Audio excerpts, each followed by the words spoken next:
అయితే వారు చెప్పాల్సినటువంటి విషయాలన్నీ కూడా చెప్పారు. చెప్పిన తర్వాత ఇలాగా వైసీపీ తరపు నుంచి ఇలా కొన్ని ప్రశ్నలు అడిగారు. ప్రజలకు ఉన్నటువంటి కొన్ని అనుమానాలు నివృత్తి చేయమని చెప్పి వారు అడిగారు. దానికి సమాధానం చెప్పండి అంటే ఆయన వ్యక్తిగతంగా నా మీద కొన్ని విమర్శలు చేశాడు.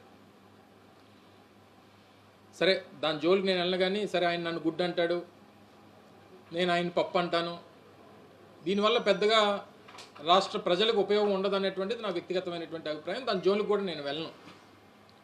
ఎందుకంటే ఆయన నన్ను వ్యక్తిగతంగా విమర్శించడం, నేను ఆయన్ని విమర్శించడం వల్ల ఈ రాష్ట్ర ప్రజలకి పెద్ద ప్రయోజనం ఉండదు అనేటువంటిది నా తాలూకు వ్యక్తిగతమైనటువంటి అభిప్రాయం. అయితే ఇందులో క్లారిటీ కావాల్సినటువంటిది ఏంటంటే, మేము చాలా క్లియర్గా చెప్పాం. దాన్ని కూడా కొన్ని మీడియా ఛానల్స్ కానీ లేదా వారి పార్టీకి సంబంధించినటువంటి కొన్ని మాధ్యమాలు కానీ వైఎస్ఆర్ కాంగ్రెస్ పార్టీ దీన్ని వ్యతిరేకిస్తుంది అనేటువంటి ఒక రాంగ్ ప్రొపగాండాని చేసేటువంటి ప్రయత్నం చేశారు. నేను చాలా క్లియర్గా చెప్పాం, గూగుల్ డేటా సెంటర్ విశాఖపట్నంలో ఎస్టాబ్లిష్ చేయడం అనేటువంటి దాన్ని మేము స్వాగతిస్తున్నాం అనేటువంటి మాట చాలా క్లియర్గా కేటగారికల్గా ఆ రోజు చెప్పాను. మీ అందరూ కూడా ఉన్నారు.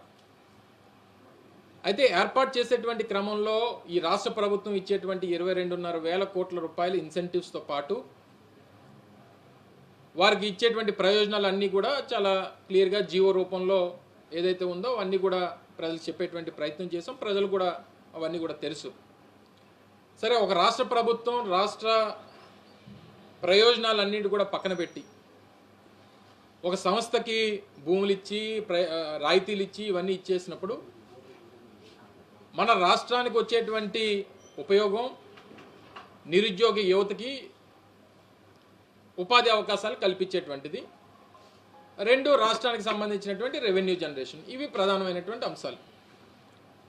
మేమేం చెప్పాం, అది నేను కూడా సొంతంగా చెప్పినటువంటిది కాదు. గతంలో జరిగినటువంటి క్యాబినెట్ మీటింగ్లో, ఎస్ఐపిబి మీటింగ్లో రైడెన్ అనేటువంటి సంస్థ ద్వారా Google data centre 1 gigawatt data సెంటర్ని ఏర్పాటు చేసేటువంటి క్రమంలో 200 మందికి ఉపాధి కల్పిస్తున్నాం అనేటువంటి మాటని క్యాబినెట్ ఎస్ఐపిబి మీటింగ్స్లో వారికి సంబంధించినటువంటి ఈనాడు, ఆంధ్రజ్యోతి పేపర్స్లో కూడా చాలా క్లియర్గా అందులో మెన్షన్ చేయడం జరిగింది. అదే నేను అడిగాను. మాకున్నటువంటి సమాచారం కూడా అదే, వారు రాసింది కూడా అందులో ఏమి క్లారిటీ చాలా క్లియర్గా ఉంది. అయితే లోకేష్ గారు వారికి సంబంధించినటువంటి మిగిలినటువంటి వారి బృందం, వారికి సహచర మంత్రులు వీళ్ళందరూ కూడా 2 లక్షల మందికి అంటే 190,000 మందికి ఉద్యోగ అవకాశాలు కల్పించబోతున్నాం అనేటువంటి మాట వారు చెప్తా ఉన్నారు. నాకు తెలిసి గూగుల్కి ప్రపంచవ్యాప్తంగా ఉన్నటువంటి వారి డెవలప్మెంట్ సెంటర్స్లో కానీ లేదా రీసెర్చ్ సెంటర్స్లో కానీ లేదా డేటా సెంటర్స్లో కానీ వారికి పూర్తిగా ఉన్నటువంటి గూగుల్ ఎంప్లాయీసే 182,000 నుంచి 187,000 మంది ప్రపంచవ్యాప్తంగా ఉన్నటువంటి వారు. అలాంటిది ఒక విశాఖపట్నంలో గూగుల్ డేటా సెంటర్ ద్వారా 188,000 మందికి ఉద్యోగ అవకాశాలు వస్తాయని చెప్పి వారు క్లెయిమ్ చేస్తూ ఉన్నారు. దీని మీద క్లారిటీ అడిగాం. వారేమో 200 అంటున్నారు, మీరు 180,000 అంటున్నారంటే దానికి ఏం సమాధానం ఇస్తాడు? ఈ ఐటీ గతంలో పనిచేసినటువంటి ఐటీ మంత్రికి మీద విపరీతమైన ట్రోల్స్ చేశారు, ట్రోలింగ్ గురైనటువంటి మంత్రి, ఇదా సమాధానం? అసలు ట్రోలింగ్ అనేటువంటి దానికి జాతిపితవి నువ్వు,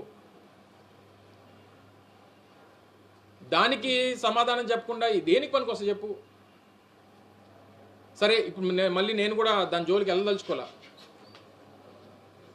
నేను 200 అనేటువంటిది మీరు చెప్పినటువంటి మాటనే ప్రజలకు చెప్తున్నా. మీరు 2 లక్షలు అని చెప్పి మీరు చెప్తున్నారు. మీ మాట నా మాట కాదు. గూగుల్తో ఒక అనౌన్స్మెంట్ చేయించండి దయచేసి.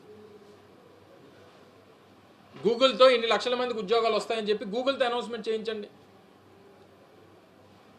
మీరు చెప్పినటువంటి నంబరు 188,000 మందికి ఉద్యోగాలు వస్తాయని చెప్పి గూగుల్ చెప్తే, గూగుల్ చేత ప్రకటిస్తే, సరే పార్టీ పక్కన పెట్టి విశాఖపట్నం వాసిగా ఆయన పిలిచి సత్కరిస్తా విశాఖపట్నంలో.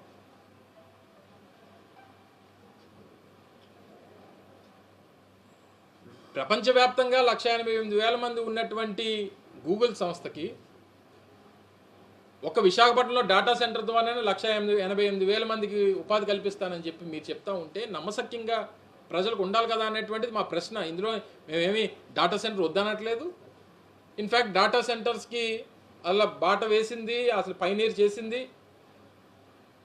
ఇనీషియల్గా అదానీ వాళ్ళని కమిట్ చేసింది ఇక్కడ పెట్టించడానికి, వారితో ఐటీ పార్క్ క్రియేట్ చేయించడానికి కమిట్ చేసింది మా ప్రభుత్వం, జగన్మోహన్ రెడ్డి గారి ప్రభుత్వం. అడిగిన దానికి సమాధానం చెప్పకుండా వ్యక్తిగతమైనటువంటి విమర్శలు చేయడం వల్ల పెద్దగా ఉపయోగం లేదనేటువంటిది నా అభిప్రాయం. ఈ క్లారిటీ ఎవరిస్తారు? చాలామంది మేధావులు ఈ రాష్ట్రంలో ఉన్నారు, చాలామంది చదువుకున్నటువంటి యువత ఉన్నారు. ప్రపంచవ్యాప్తంగా అనేక డేటా సెంటర్స్ అనేక రాష్ట్రాల్లో అనేక దేశాల్లో ఉన్నాయి. ఏదైతే గూగుల్ సంస్థే డేటా సెంటర్స్ని ఏర్పాటు చేస్తున్నటువంటి క్రమంలో అదే గూగుల్ని అడగండి. గూగుల్ దీంట్లోని మీరు సెర్చ్ చేయండి. 1 gigawatt data centre, AI based data centre 1 gigawatt data సెంటర్కి ఎంతమందికి ఉపాధి కల్పిస్తుందని ఆ గూగుల్ని అడగండి, లేదా చాట్ జీపీటీని అడగండి.